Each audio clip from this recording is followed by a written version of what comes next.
Welcome friends in my YouTube channel pharmacist Amit Gupta. आज हम एक नए टॉपिक की बात करेंगे और एक नए ड्रग की बात करेंगे जिसका नाम है डाइसाइक्लोमीन, जो बेसिकली आपकी एंटीकोलिन ड्रग कैटेगरी की होती है और ये ज़्यादातर आपके एब्डोमिनल पेन यानी कि पेट दर्द या फिर आपकी जो स्मूथ मसल्स में जो पेट मरोड़ होती है उसमें यूज़ की जाती है। तो आइए आज बात करते हैं डाइसाइक्लोमीन की। डाइसाइक्लोमीन की पहले बात करें तो इसके इंट्रोडक्शन की बात करते हैं। तो सबसे पहले क्या है कि ये जो है वो आपकी टर्सरी अमीन्स होती है, एंटीकोलिन ड्रग्स होते हैं।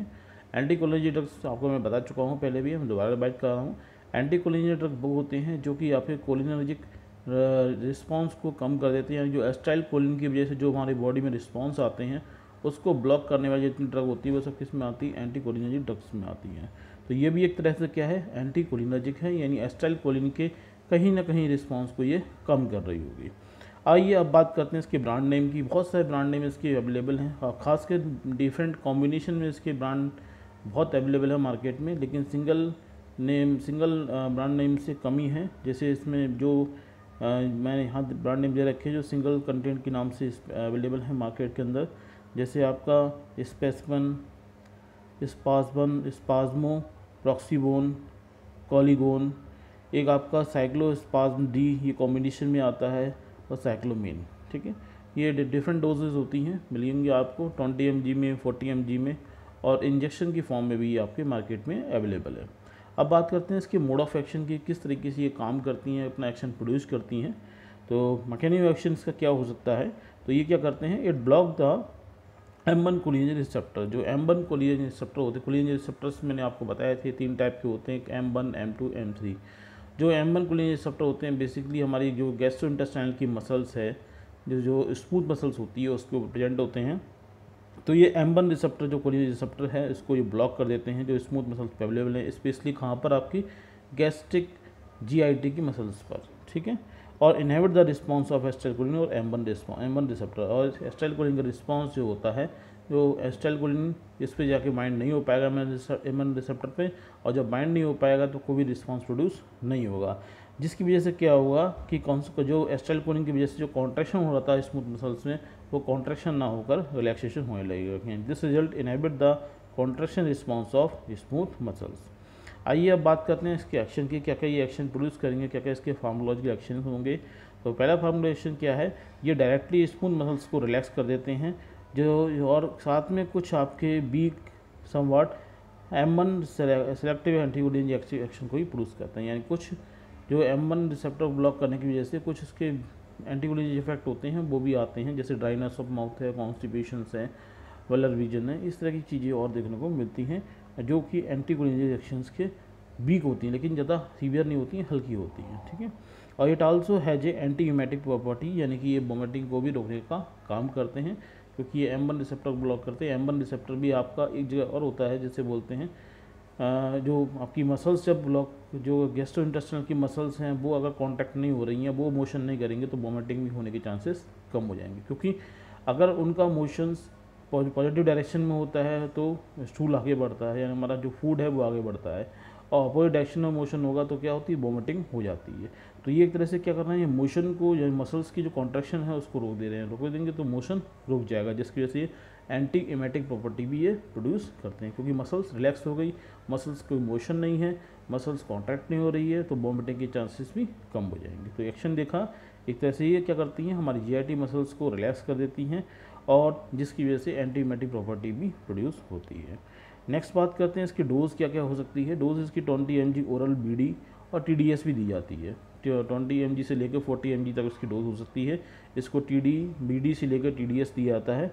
और चिल्ड्रंस की बात करें, चिल्ड्रन में इसकी डोज़ 5 to 10 mg होती है, वो भी आपकी BD से लेकर TDS दिया जा सकता है। और इसको अगर ज़्यादा डोज होता है तो उस कंडीशन में हम IM रूट से भी दे सकते हैं, ज़्यादा पेन हो, जल्दी देना हो तो IM इंट्रामस्कुलर रूट से भी दे सकते हैं। लेकिन मैक्सिमम डोज इसकी कितनी होती है, 40 mg होती है। 40 mg जो डोज़ है हम ब्लड कंसनट्रेशन में मेंटेन करके चलते हैं, इससे ऊपर डोज होगी तो कॉम्प्लिकेशन बढ़ सकते हैं। Now come to the side effect, क्या क्या साइड इफेक्ट हो सकते हैं। ड्राउजनेस है, डेजनेस है, वीकनेस है, नर्वसनेस होती है, ब्लड विजन होता है, ड्राई माउथ है, नॉजिया है, कॉन्स्टिपेशन, ये सभी साइड इफेक्ट आपको ऑब्जर्व हो सकते हैं ड्यूरिंग द ट्रीटमेंट ऑफ डाइसाइक्लोअमीन। हो भी सकते हैं, नहीं भी हो सकते हैं, कुछ लोग प्रोड्यूस होते हैं, कुछ लोग नहीं होते, क्योंकि इसका वीक एंटीकोलिनर्जिक इफेक्ट होता है, ज़्यादा सीवियर नहीं होता है।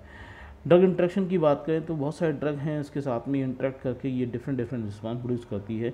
जैसे many drugs affect acetyl dicyclomine के इफेक्ट को एक्शन को अफेक्ट करती हैं, जैसे कि ब्रोंकोडायलेटर्स हैं, ग्लूकोमा मेडिकेशन है, एंटी पार्किंसन ड्रग हैं और एंटी यूमेटिक ड्रग्स हैं। जो मैंने अभी बताया था आपको, डाइसाइक्लोमीन बेसिकली क्या M1 रिसेप्टर ब्लॉक करती हैं, और M1 रिसेप्टर ब्लॉक होने की वजह से क्या होता है कि ये ब्रोंकोडायलेटर भी क्या है, स्मूथ मसल्स हैं, वो भी क्या होंगी, रिलैक्स होंगी, तो उस पर इफेक्ट होगा।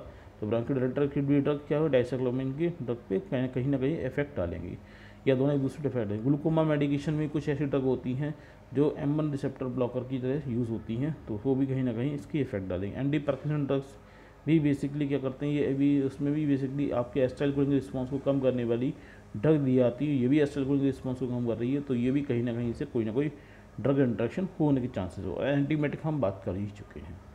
अब बात करते हैं कंट्रा इंडिकेशंस, किस कंडीशन में ना दें। किसी को बहुत ज़्यादा सीवियर कॉन्स्टिपेशन चला आ रहा है तो उस कंडीशन ना दें, क्योंकि ये वैसे भी ऑलरेडी हमारी गैस्ट्रिक मसल्स को रोक देते हैं, यानी कि गैस्ट्रिक जो मसल्स होती है इसके मोशन को रोक देते हैं, जिसकी वजह से स्टूल आगे बढ़ नहीं पाएगा। डिहाइड्रेशन, किसी का बॉडी का बहुत ज़्यादा हुआ, किसी की बॉडी का टेम्परेचर बढ़ा हुआ है, वाटर की कमी है, तो उस कंडीशन ना दें, क्योंकि ये क्या करते हैं, हमारी बॉडी के सिक्रेशन को रोक देते हैं। स्वेटिंग नहीं होगी, और स्वेटिंग नहीं होने की वजह से क्या, स्वेटिंग होना बंद कर देते हैं, इसकी वजह से हमारी बॉडी का टेम्परेचर बढ़ते जाता है। तो ये डिहाइड्रेशन बॉडी हो गई है, बॉडी का सरफेस का टेम्परेचर बहुत ज़्यादा हो, तो उस कंडीशन में भी हम क्या करें, इसे अवॉइड करें। और during the use of antacid, antacid कोई पर्सन यूज़ कर रहा है तो उस कंडीशन में भी ना दें, या तो उसके टाइम में अंतर रखें, क्योंकि एंटासिड के साथ में अगर ऐसे देंगे तो ये प्रॉपर तरीके से ऑब्जॉर्ब नहीं हो पाएगी, ऑब्जॉर्ब नहीं हो पाएगी तो अपना इफेक्ट प्रोड्यूस नहीं कर पाएगी। साथ में कंट्राइंडिकेशन मुझे यहाँ पे देना भूल गया, ये प्रेगनेंसी की कंडीशन में तो एक तरह सेफ है हल्का फुल्का, लेकिन इसको हम जब ब्रेस्ट फीडिंग मदर होती हैं तो उस कंडीशन में ना दें। ब्रेस्ट फीडिंग मदर को अगर देंगे तो वो मिल्क के थ्रू उस बेबी में पहुंच सकता है, क्योंकि ये 6 मंथ से जो छोटे बेबी होते हैं उनको ये अवॉइड करते हैं, उस कंडीशन में नहीं देनी चाहिए, तो इसलिए ब्रेस्ट फीडिंग मदर को भी ये मेडिसिन ना दें। ठीक है, अब आते हैं इसकी इंडिकेशन की बात में। यूज़ कब करते हैं, use in the treatment of abdominal pain, irritable bowel syndromes में यूज़ किया जाता है। एब्डोमिनल पेन बता दिया, इरिटेबल बाउल सिंड्रोम मतलब आपकी जो इंटेस्टाइन है उसमें कुछ पेन हो रहा है, कुछ इरिटेशन हो गई है, उस कंडीशन की वजह से यूज़ करेंगे। साथ में यूज़ इन मॉर्निंग सिकनेस है, मोशन सिकनेस, सुबह सुबह किसी को उल्टी आती हैं और किसी को चलते फिरते किसी ट्रैवलिंग के टाइम मोशन हो रहा है, मतलब उल्टी हो रही हैं, तो उसका सभी कंडीशन यूज़ किया था। साथ में यूज़ इन डायस्मेनोरिया, मतलब डायस्मेनोरिया मतलब ड्यूरिंग द मेंस्ट्रुएशन साइकिल के ड्यूरेशन में जो पेन होता है फीमेल के लिए इन एब्डोमिनल पेन के नीचे, तो एब्डोमिनल पेन एब्डोमिनल के जस्ट नीचे, तो उस कंडीशन को हम डायस्मेनोरिया बोलते हैं, उसमें भी इसे यूज़ किया जाता है। एक चीज़ में और ऐड कर लेना, कंट्राइंडिकेशन में यहाँ पर मैं डालना भूल गया हूँ कि इसको हम जो 6 मंथ या 1 साल से जो छोटे बेबी हैं उसको भी कंट्राइंडिकेशन होता है, उसको हम नहीं दे सकते, और साथ में ब्रेस्ट फीडिंग मदर हों उनको भी ये नहीं दे सकते। ठीक है, तो ये आपके यूजेस हो गए, और यहाँ तक हमारी पूरी ड्रग खत्म होती है। तो इसमें आपको कोई क्वेश्चंस हो तो ज़रूर कमेंट बॉक्स में पूछिएगा, पसंद आया हो तो ज़रूर लाइक कीजिएगा, और अगर आपको लगता है किसी को यूज़फुल हो सकता है तो ज़रूर शेयर कीजिएगा। और आपने अब तक मेरे चैनल को सब्सक्राइब नहीं किया तो सब्सक्राइब कीजिएगा, साथ में बेल आइकन जरूर दबाइएगा ताकि आपको नए नए वीडियो के नोटिफिकेशन मिल जाए। इसी तरीके से हम नेक्स्ट वीडियो मिलेंगे नेक्स्ट ड्रग के साथ में, तब तक के लिए थैंक यू, धन्यवाद।